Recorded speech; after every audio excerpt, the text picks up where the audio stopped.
Now let's discuss about few more important question. Number one is next is penalty for contravention of Maternity Benefit Act 1961 by employer.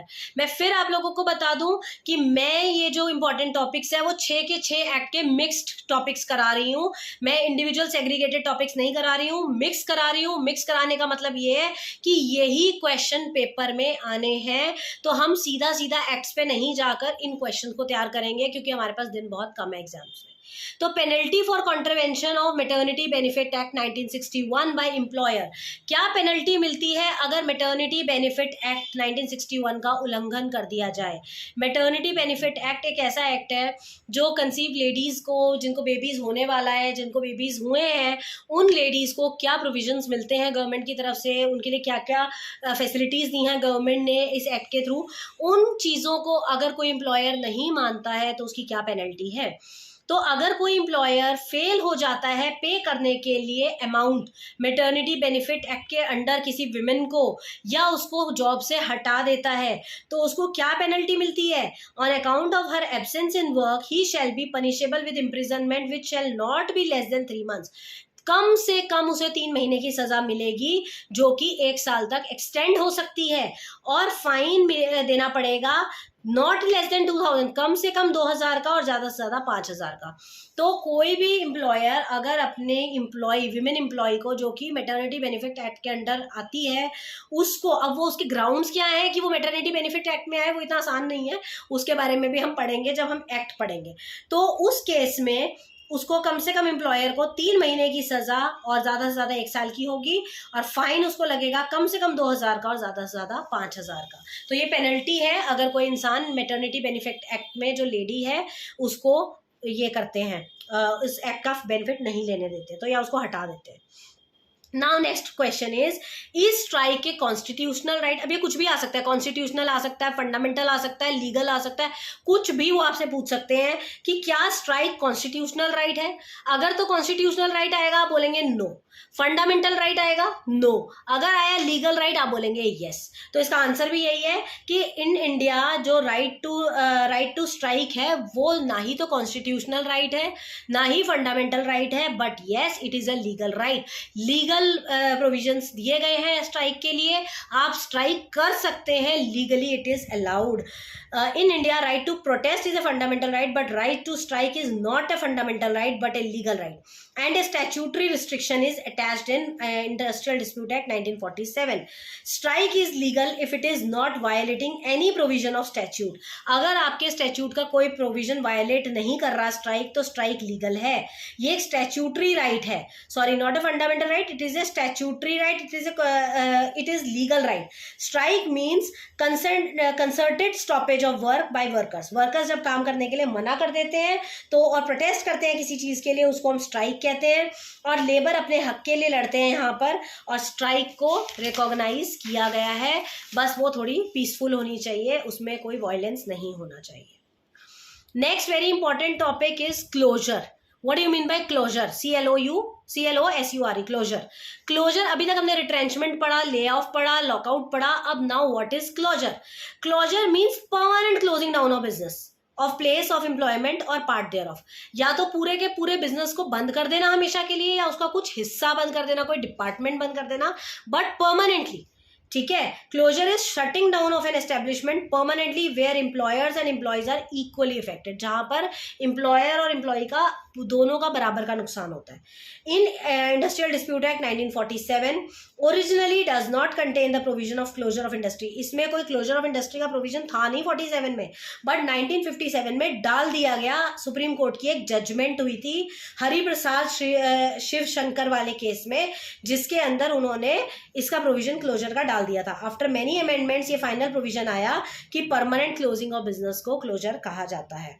अब ये closure किया कैसे जाता है, ये हमारा सेक्शन 25 बताता है इंडस्ट्रियल डिस्प्यूट एक्ट का 1947 का, कि एक एम्प्लॉयर जो कि चाह रहा है कि मेरा बिजनेस बंद कर दिया जाए, उसको पहले परमिशन लेनी पड़ेगी एक प्रिस्क्राइब्ड मैनर में, कम से कम 90 दिन पहले उसको बताना पड़ेगा, नोटिस देना पड़ेगा. नोटिस जो है वो क्लियरली मेंशन करे क्लोजर के रूल्स. फिर उसके क्लोजर के reason, sorry, and notice should seek prior permission of government for closure, और गवर्नमेंट से परमिशन लिए बिना आप क्लोजर नहीं कर सकते, और उसी क्लोजर की एक कॉपी जो है आपको अपने वर्क्समैन को भी देनी पड़ेगी और उनको वैलिड रीजंस देने पड़ेंगे कि क्यों आप बंद कर रहे हैं इसे। तो ये है कि आपके क्लोजर के रीजंस क्या क्या है, क्लोजर क्या है, क्लोजर के रीजंस क्या है। Next question is employees provident fund. Employees provident fund क्या होता है? एम्प्लॉइज प्रोविडेंट फंड 1952 एक बेनिफिशियल लेजिस्लेशन है जो कि इनैक्ट किया गया है for the betterment of future of industrial worker. एक इंडस्ट्रियल वर्कर के फ्यूचर की बेटरमेंट को सोचते हुए ईपीएफ 1952 को जनरेट किया गया। कब मिलता है ईपीएफ? या तो उसकी रिटायरमेंट पे या वो मर जाता है तब।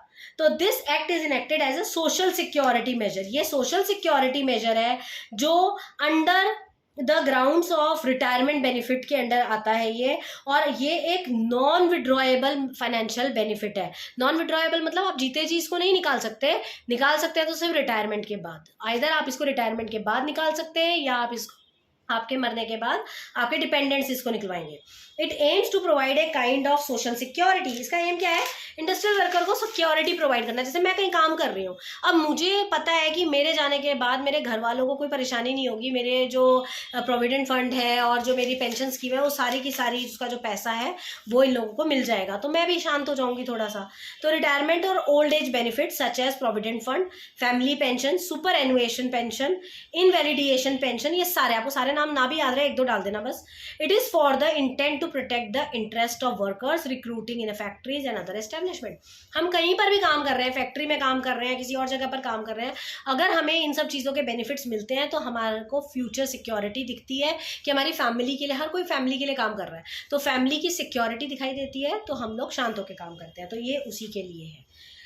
Next topic is collective bargaining. Very important topic. Collective bargaining जैसे कि नाम से पता चल रहा है, मिल बैठ के बातचीत करके बार्गेनिंग कर लेना। तो it is process in which workers and employees of A company sit together and resolve judicial industrial disputes. जब भी आपके और आपके एम्प्लॉयर के बीच में इंडस्ट्रियल डिस्प्यूट हो जाता है तो एक साथ बैठना और बैठ के उस इशू को रिजॉल्व करना is known as industrial collective bargaining.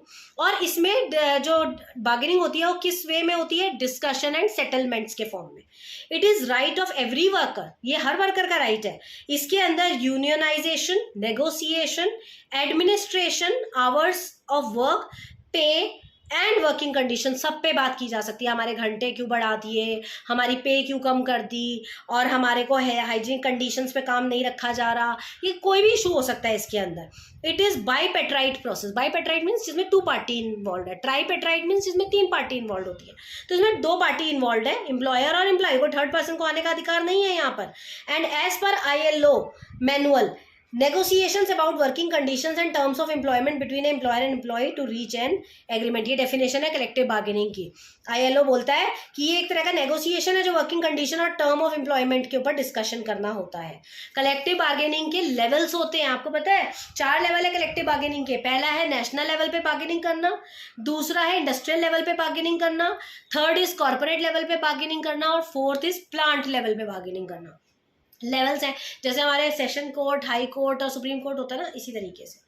And stages क्या है कलेक्टिव बार्गेनिंग की? कलेक्टिव बार्गेनिंग का procedure wise number 1 is forming of A union. इसमें 7 लोग कम से कम होने चाहिए। एक मतलब आपके ट्रेड यूनियन में से 7 लोग जाते हैं बार्गेनिंग करने के लिए।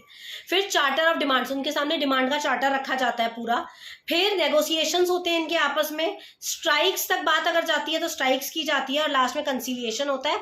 कंसीलिएशन में मैं आपको आगे बताऊंगी। कंसीलिएशन में कंसीलिएशन ऑफिसर बैठता है, बिचौलिया जिसको कहते हैं, वो बैठता है, और वो इन दोनों की जो बार्गेनिंग है उसके बीच में एक तरीके का काम करता है कि कोई भी जो डिस्कशन है वो हीटेड डिस्कशन का फॉर्म ना ले ले और वो कोई सीरियस रूप ना ले ले। इस वजह से वो बीच में बैठता है, दोनों पार्टीज को सेटल करने की कोशिश करता है। ही इज ए कंसीलिएटर, और ये प्रॉपरली लीगल है, ठीक है। तो ये बेसिकली आपका कलेक्टिव बार्गेनिंग के स्टेजेस है। तो आगे की वीडियोस में हम और आगे इंपॉर्टेंट क्वेश्चन करेंगे।